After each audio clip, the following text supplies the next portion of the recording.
آج آپ سب کے لیے میں ایک بہت امپورٹنٹ چیز لے کے آیا ہوں، جو اس کلاس میں جو پہلی کلاسز میں ہماری نہیں تھی، لیکن اسے آج ان کلاسز میں ہے وہ رکھا گیا ہے۔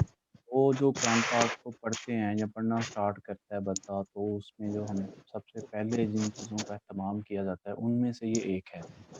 اب اس میں کیا آ جاتا ہے کہ اسے کہتے ہیں رولز آف اسٹاپنگ، یعنی کہ جو رولز آف اسٹاپنگ ہوتے ہیں، یہ قرآن پاک کا ایک اہم جزو ہوتا ہے۔ اور اس میں نے کوشش کی ہے کہ میں آج آپ کو ہر رول کا ایک بنیادی انٹروڈکشن دوں کہ یہاں جو بھی آپ نے دیکھا ہوگا کہ آیت ختم ہو رہی ہے تو اوپر کچھ نشان ہوتا ہے، یہاں کچھ نشان آیات کے درمیان میں ہوتے ہیں، تو میں آج ان سب پہ روشنی ڈالوں گا کہ کس کا کیا مطلب ہے اور کس علامت پہ کیا جو ہم نے ایکشن ہے وہ پرفارم کرنا ہے۔ تو سب سے پہلے یہ ہے، ایک دائرہ ہوتا ہے اور اس پہ جہاں پہ آیت ختم ہوتی ہے تو وہاں یہ 100 کی چھوٹا تار جو ہوتا ہے، یہاں یہ جو لکھا ہے، تو جہاں پہ آیت ختم ہوتی ہے وہاں پہ اسے پلیس کیا جاتا ہے، یعنی کہ آیت کی ختم ہونے کی نشانی کے طور پر اسے ہم یوز کرتے ہیں قرآن پاک میں، جہاں بھی یوز ہوتا ہے اس کا مطلب یہ ہوتا ہے۔ تو اس کے بعد ہم میم ہے، اور جو میم ہوتا ہے یہ وقف لازم کی علامت ہوتی ہے، اور اس پر ہمیں جو ہے وہ ضرور ٹھہرنا چاہیے۔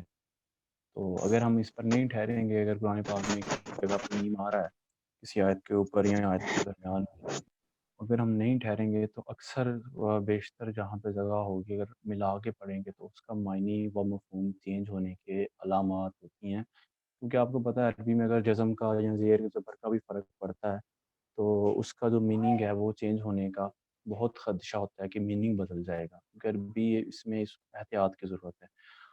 اور اس کے بعد الوقف اعلیٰ کی اختصار ہے، اور یہاں جہاں پہ یہ علامت ہے کہ قاف لام بڑھیے، تو یہاں پہ ہمیں جو ٹھہرنا ہے وہ ضروری کر رہے تھے وہ قاف لام کی۔ تو اس کے بعد تو کی علامت ہے، اور یہ وقف مطلق کی علامت ہے، اور اس پر بھی ہمیں ٹھہرنا چاہیے۔ جہاں پہ تو ہوتا ہے اکثر بیشتر دو علامات یوز ہوتی ہیں، اس میں ایک تو ہوتا ہے ایک لام الف ہوتا ہے، تو جو تو کی علامت ہے اس پہ بھی ہمیں یہ وقف مطلق کی علامت ہوتی ہے، اور اس پر بھی ہمیں ضرور ٹھہرنا چاہیے۔ اور اس کے بعد جیم ہے، اور یہ وقف جائز کی علامت ہے، اور یہاں ٹھہرنا بہتر بھی ہے، اور اگر ہم نہ بھی ٹھہریں گے تو اس کا کوئی حرج نہیں ہوتا، لیکن مطلب ٹھہرنا بہتر ہے تو ہمیں ٹھہر جانا چاہیے۔ اور آگے کی جو علامت ہے اس کو کہتے ہیں ٹھہر جاؤ، اور اس پر بھی ہمیں ٹھہرنا چاہیے۔ تو نیچے جو اس کے بعد درج ذیل جو رموز و قاف ہے ان پر ہمیں ہرگز نہیں ٹھہرنا چاہیے، جیسے میں آپ کو پیچھے بتا رہا تھا کہ لا کی علامت ہوتی ہے اور وہاں یہ زیادہ یوز ہوتی ہے، تو اس کا تو میننگ سے ہمیں واضح ہے کہ لا مطلب نہیں۔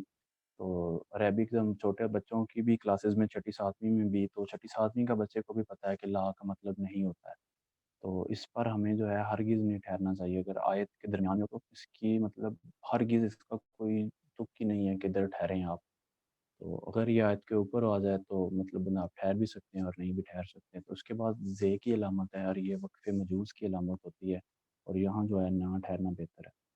اس کے بعد سعاد ہے، تو یہ وقف مرخص کی علامت ہے، اور یہاں ہمیں جو ہے ملا کے پڑھنا چاہیے، اور اگر بندہ وقت بوقت ضرورت ٹھہرا بھی جائے تو اس کی بھی رخصت ہے۔ اور آپ کو یہ بات یاد رکھنی ہے کہ ایک سواد ہے اور ایک زا ہے، اور جو سواد پر ملا کے پڑھنا وہ زے کی نسبت زیادہ ترجیح دیتا ہے۔ یہ میں آج کیونکہ ہمارے پہلی دفعہ یہ رولز کو بیان کر رہا ہوں تو اس لیے ہر کا انٹروڈکشن دے رہا ہوں تھوڑا تھوڑا، تو انشاءاللہ نیکسٹ کلاسز میں ہم جو ہیں اس کو اینڈ پہ ایڈ کر دیں گے یا ویسے ہی ایڈ کر دیں گے تاکہ یہ ہماری کلاسز کا حصہ رہیں۔ اور آج جو پہلی دفعہ تھا تو اس کو میں نے کہا تھوڑا سا آپ کو انٹروڈکشن دے دوں۔ اور اس کے بعد کی جو علامت ہے یہ الوصل الاولیٰ کا اختصار ہے، اور یہاں ہمیں ملا کر پڑھنا چاہیے۔ اور آگے آگے جو ہے قاف کی علامت، اور یہاں جو ٹھہرنا ہے وہ ٹھہرنا نہیں چاہیے۔ اگر قاف کی علامت قرآن پاک میں آ رہی ہے تو وہاں اپنے ٹھہرنا نہیں ہے۔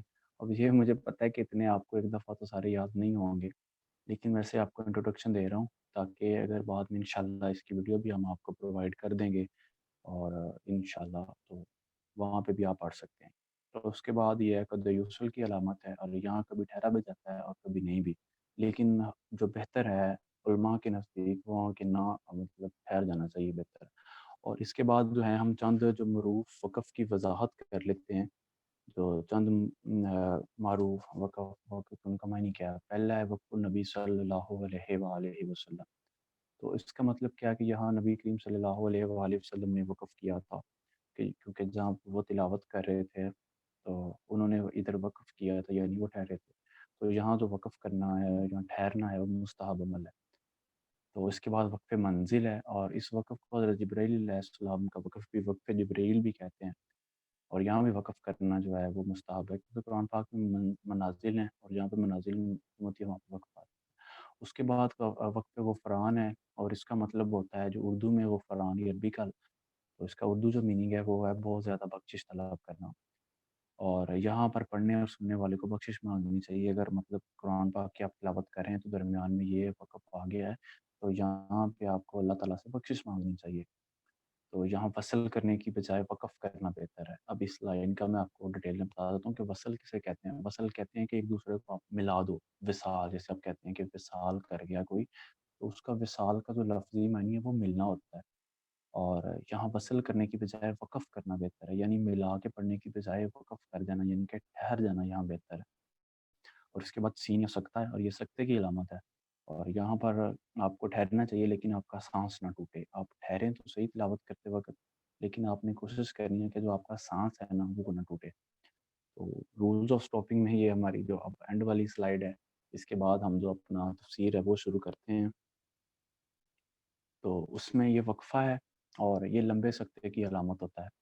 تو یہاں سکتے کی نسبت، ایک سکتہ ہم پیچھے پڑھ چکے ہیں، تو یہاں جو ہے وہ زیادہ ٹھہرنا چاہیے، لیکن یہاں پہ بھی وہی شرط ہے کہ آپ کا جو سانس ہے وہ ٹوٹنے نہ، وہ نہ ٹوٹے۔ آپ ٹھہریں تو صحیح، لیکن آپ کا سانس نہ ٹوٹے کہ آپ کو دوبارہ سے سانس لینا پڑے اور پھر آپ پڑھیں، تو اس سے آپ نے گریز کرنا ہے۔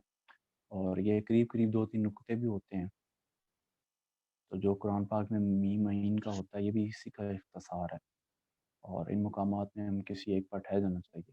تو آگے قاف ہے، اور قاف کذالک مخفف ہوتا ہے، اور اس کا مطلب یہ ہوتا ہے کہ ہم وقف کی جو علامت پہلے گزری ہے، جو ہم نے وقف کی پہلے علامت پڑھی ہے نا، جو اس کی ڈیٹیل ہے وہی اس کی ڈیٹیل ہے۔ جو آپ نے ایکشن ادھر پرفارم کرنا ہے وہی آپ نے جو ہے ادھر پرفارم کرنا ہے۔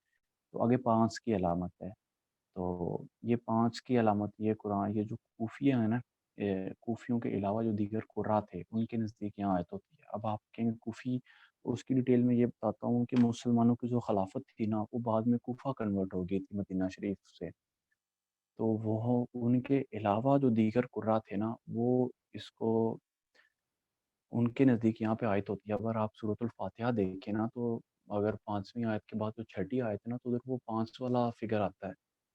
اس کا مراد یہ ہے کہ کوفیوں کے علاوہ جو دیگر قرآن ہیں وہ یہاں کو آیت مانتے ہیں، یعنی کہ یہاں پہ 6 ختم ہو رہی ہے، اور جب اینڈ والی آتی ہے تو وہاں پہ ہمیں 7 ہے، یعنی کہ پہلے 5، پھر جب 6ویں ختم ہوتی ہے تو پھر یہ 5 والا نشان ہوتا ہے، تو اس کے بعد 7 ہوتا ہے۔ تو یہ ہے جو آپ کو ڈیٹیل بتا دی۔ اور اس کے بعد اہم معلومات ہیں جو قرآن پاک میں دیگر حروف ہوتے ہیں، یہ ٹھہرنے والے نہیں ہیں، لیکن یہ جنرل انفارمیشن ہوتی ہے۔ اس میں ربا ہے، یہ پارے کا چوتھائی حصہ ہونے کی علامت ہے، یعنی کہ 1/4۔ 1 کلو میں 1 لیٹر میں سے اگر ایک پاؤ لحاظہ کریں، یعنی کہ 4 حصوں میں سے آپ ایک حصہ لے لیں، کہ آپ نے قرآن پاک کو ایک حصہ پارا پڑھ رہے ہیں، اور جہاں پہ یہ علامت آئے گی اس کا مطلب ہوگا کہ آپ نے 1/4 ہے نا وہ کمپلیٹ پڑھ لیا ہے۔ قرآن پاک کا چوتھا اپنا، سوری، اس پارے کا چوتھا حصہ وہ آپ نے پڑھ لیا۔ اور النصف کی علامت ہے، یہ پارے کے آدھا ہونے کی علامت ہے۔ اور اس کے بعد الثلاثہ، یہ پارے کی 3/4 کے ہونے کی علامت ہے، یعنی کہ 1 کلو میں سے 3 پاؤ، 3/4۔ اور اس کے بعد سجدہ ہے، تو یہ قرآن مجید میں دعائیں تلاوت جو ہیں وہ 14 سجدے ہیں۔ اور اس کے علاوہ جو امام شافعی رحمہ اللہ ہیں ان کے نزدیک یہ 15 سجدے ہیں قرآن پاک میں، تو ان پر جو سجدہ کرنا ہے وہ مسنون عمل ہے۔ اس کے بعد عین کی علامت ہے، یہ بھی آپ سب کو پتہ ہے کہ یہ رکوع کی علامت ہوتی ہے۔